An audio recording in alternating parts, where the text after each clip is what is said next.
and welcome to March Mathness, a special mini-series where we will use predictive modeling to try and best one another in a bracket competition. Hello, and my name is Geoffrey Dean, the current host of Dean's Data Depot and former data editor at the Maneater. And I'm Griffin Been. I'm the men's basketball beat writer for the Maneater. This video is coming at the same time that the Maneater is engaged in college media madness, a competition between student newspapers across the country to raise money over the course of the men's March Madness tournament. Please consider donating, which you can do by clicking the link in the description. Before we get into the actual brackets, we should first lay a foundation about what is going on behind the scenes of these models. Mine is a logistic model, which will return a value between 0 and 1, which will then be used to represent the winning probability of the higher seeded team, the team that is favored. So, in the context of this situation, a 1 would mean the favored team, so number 1 overall seed Gonzaga, has a 100% chance of winning that game. 1 minus that decimal value between 0 and 1 will give the win probability for the lower seeded team. The win probability is the output of a logistic function which takes an x value, which is the sum of a series of variables. The 6 variables that the model takes into account are the higher seeds' field goals per game, assists per game, and points allowed per game, along with the lower seeded team's total winning percentage, conference losses, and free throws made per game. My model is a linear regression model, which is just a fancy way of saying that I use scatter plots to compare a wide variety of statistics in basketball that correlate to scoring points. So then I try to use those results that I get in those graphs to find what has the strongest correlation to scoring points. I do the same for the defense as well.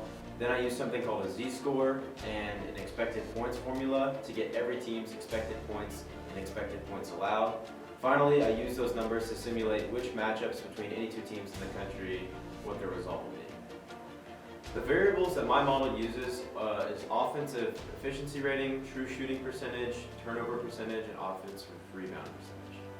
So now let's dive into the bracket now that we have all of the basics out of the way, and we can go through some of the first and second round matchups that will take place between Thursday and Sunday of this week. So in the West region, my model has a couple upsets just right off the bat.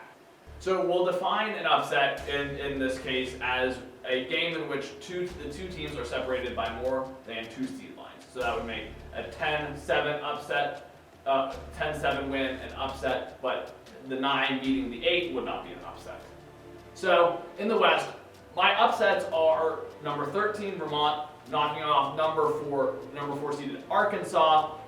Vermont only had 1 conference loss all year. That's one of the things that the model takes into account is underdogs conference losses. One loss in the conference sets Vermont up really well when it comes to the model, as well as Notre Dame beating Rutgers. I have Notre Dame beating Rutgers in that first 4 game and then going on to beat the Alabama Crimson Tide. Alabama is allowing 76 points per game, the most of any team to make the field of 68. So that will, I think, lead to Notre Dame beating Alabama. And then number 10 Davidson over number 7 Michigan State.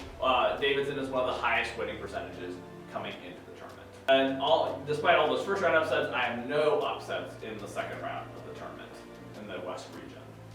Well, my first upset in the region is going to be Notre Dame over Alabama. I think both teams have impressive offenses whenever I've watched them, but I think Alabama has overperformed a little bit this year.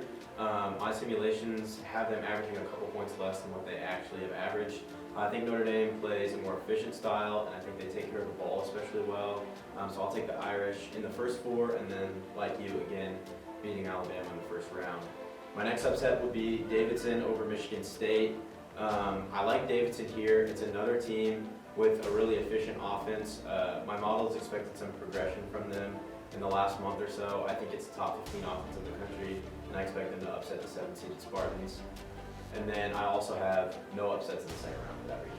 Yeah, so we'll go chalk in the second round. Move us now to the East, where after coming off their ACC championship, I have number 11 Virginia Tech to beat the 6th-seeded Texas Longhorns. Virginia Tech doesn't score a lot of points at the free throw line, which in the model helps them because it counts that as being able to score points from the floor. Obviously important when it comes to March. If they get to the free throw line, that's only an added bonus. So I have the Hokies to win that first round game. And then in the second round, I have them to beat the third seeded Purdue Boilermakers after losing the Big Ten championship. I think they'll have a little fire, but Purdue has one of the highest assists per game in the field of 64, which, thinking about it in a particular way, would mean that they're not creating shots on their own. They're generating open shots through their teammates, which is not inherently a bad thing in the model, though. That does count against them, and so I think that the model likes Virginia Tech to beat Purdue. So my upsets for this region, I'm also going to go Virginia Tech over Texas. I have this as a really close game, only about 1 point difference in my expected points formula.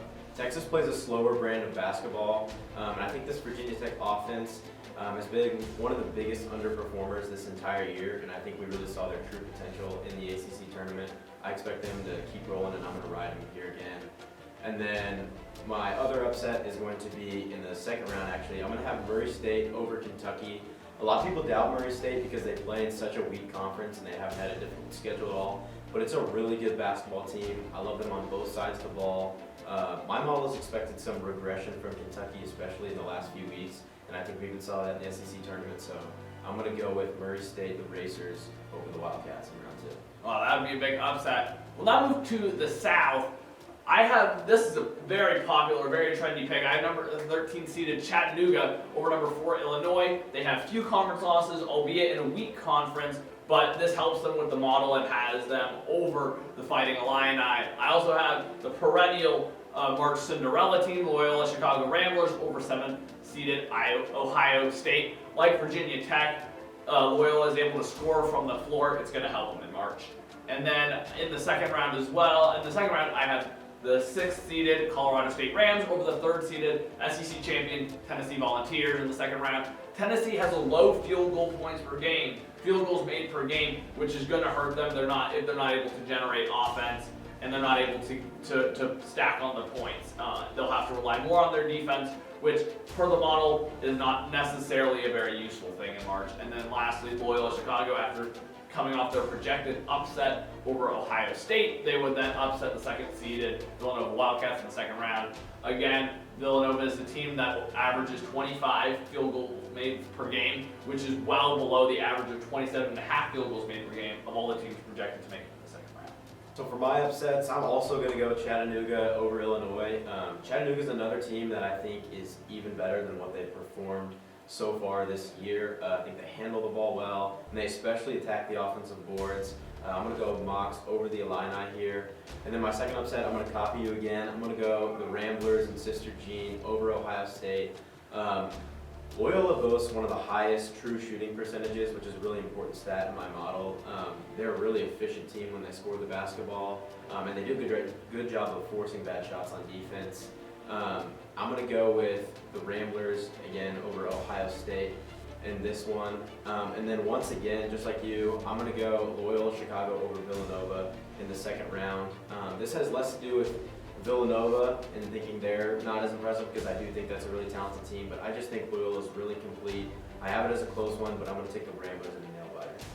So now moving to our last conference, I assume this team out of the Midwest gets a lot of attention in your model. 13 seeded South Dakota State, one of the best three-point shooting teams in the country. That's not why my model likes them. San Diego State did not lose a single game in conference play, so that makes them a very strong team per the model. Moving down also in the first round, number 11 Iowa State over number 6 LSU. There's a lot of tumult in the LSU program that is completely not taken into account by the model, but certainly won't help them.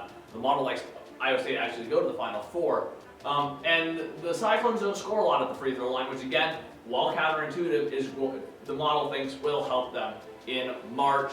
Like I said, the model has the Cyclones going to the Final Four, so it will have them over Wisconsin in the second round, very similar reason. And then number 7 USC, Southern California over second seeded Auburn in the second round in the Midwest. Auburn allows a lot of points per game. They have inconsistent guard play, which is not in the model, but will also compound on the poor defense at times and hurt them against the Trojans. So I'm going to copy you again. Like you said, this is a really popular pick as far as upset. South Dakota State over Providence. Providence has been a team that has scraped by all year. They've won many close games, and Vegas actually has this line at only -1.5, which for a 4 versus 13 seed is ridiculous. I think everybody in the country is probably going to ride the Jackrabbits, and I'm going to do it as well. I think South Dakota State is such a fun team to watch. They score so many points, and I can't wait to watch them beat Providence. And then this is my biggest upset of the entire first round. I'm going to go Colgate over Wisconsin, the 14 over the 3. Wisconsin is another team that I've expected some regression from, especially over the last month or so, on offense and defense. I think Colgate has a really low turnover percentage. I like the way they handle the ball. I like the way they control the game, and I think they're going to do so against the Badgers. And then, once again, I'm going to go Colgate, get to the Sweet 16, the 14 seed. Going to be kind of the Cinderella story, I think, of the whole weekend. I have them beating LSU in the round of 32. LSU is weak in my eyes. I think, like you talked about, the coach leaving is going to create some problems. That doesn't really go into the model, like you said, but either way, I don't love the team as a whole, and I especially have been impressed with Colgate. I think Colgate's going to dance away in the Sweet 16. That would be quite the pick. Thank you all for tuning in. My name is Geoffrey. I'm Griffin Been. And we'll see you next week.